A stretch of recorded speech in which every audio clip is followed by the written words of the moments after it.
வாழ்க வளமுடன். சிவபெருமானின் மகா கதை. கங்கை பூமிக்கு வந்த கதை.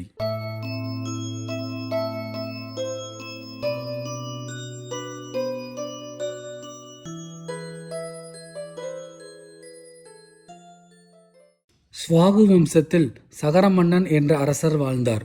அவருக்கு ஆயிரக்கணக்கான மகன்கள் இருந்தனர். ஒரு நாள் அவர் பெரிய அஸ்வமேத யாகம் நடத்தினார்.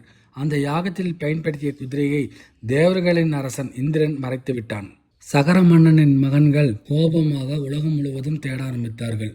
கடைசியில் ஒரு இடத்தில் அவர்கள் அந்த குதிரையை கண்டார்கள். அந்த இடத்தில் ஒரு முனிவர் தியானத்தில் இருந்தார். அவர் பெயர் கபில முனிவர். ஆனால் சகர மகன்கள் இவர்தான் குதிரையை திருடியவர் என்று தவறாக நினைத்தார்கள். அவர்கள் முனிவரை அவமதித்தும் கபில முனிவரை கண்கள் திறந்தார்.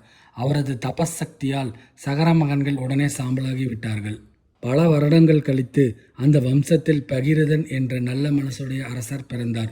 ஒரு நாள் அவர் தனது முன்னோர்களின் சாம்பலை பார்த்து வருந்தினார். இவர்களின் ஆத்மா சாந்தியடைய என்ன செய்யலாம் என்று முனிவர்களிடம் கேட்டார். அவர்கள் சொன்னார்கள், தேவலோகத்தில் இருக்கும் கங்கை நதி பூமிக்கு வந்தால் மட்டுமே அவர்கள் முக்தி அடைவார்கள் என்று. பகீரதன் உடனே தீர்மானித்தார். எதுவாயினாலும் கங்கையை பூமிக்கு கொண்டு வருவேன் என்று சபதம் எடுத்தார். அதற்காக பகீரதன் பல வருடங்களாக கடுமையான தவம் செய்தார். அவரது பக்தியால் மகிழ்ந்த பிரம்மா அவர் முன் தோன்றினார்.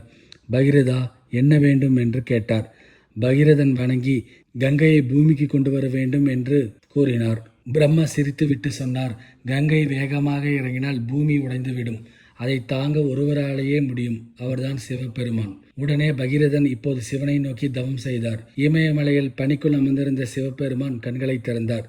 பகீரதா, உன் பக்தி என்னை மகிழ்ச்சியடைய செய்தது. கங்கையை நான் தாங்குகிறேன் என்று கூறிவிட்டார். பகீரதன் மகிழ்ச்சியில் கண்ணீர் விட்டார். கங்கை நினைத்தால், நான் விண்ணுலகில் புனித நதி, என் வேகத்தை யார் தடுக்க முடியும் என்று அவர் சிந்தித்தாள். அவள் மிகப்பெரிய வெள்ளமாக பூமிக்கு தாவினாள். ஆனால் சிவபெருமான் அமைதியாக நின்றார். கங்கை அவரின் ஜடாமுடிக்குள் விழுந்ததும் அவள் முழுவதும் அந்த ஜடைக்குள் சிக்கிவிட்டாள். வெளியே வர முடியவில்லை. அப்போது கங்கை தனது அகந்தையை உணர்ந்தாள். மகாதேவா, என்னை மன்னியுங்கள். சிவபெருமான் மெதுவாக ஒரு ஜடையை திறந்தார். அதிலிருந்து சிறு நதியாக கங்கை வெளியேறினாள். கங்கை பகீரதனை பின்தொடர்ந்து ஓடினாள். காடுகள், மலைகள், கிராமங்கள் எல்லாம் புனிதமானது. இறுதியில் சகர மகன்களின் சாம்பல் இருந்த இடத்தை கங்கை தொட்டாள். உடனே அவர்கள் ஆத்மாக்கள் முத்தியடைந்தன. தேவர்கள் வானத்திலிருந்து மலர் பொழிந்தார்கள். அதனால தான் சிவபெருமானை கங்காதரர் என்று அழைக்கப்படுகிறார்.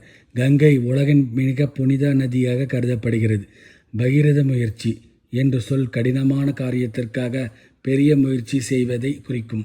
கதை தரும் பாடம்: அகந்தை இருந்தால் அறிவு மறையும். உண்மையான பக்திக்கு கடவுள் துணை நிற்பார். பொறுமையும் முயற்சியும் அசாத்தியையும் சாதிக்க வைக்கும். ஹரஹர மகாதேவ். வாழ்க வளமுடன்.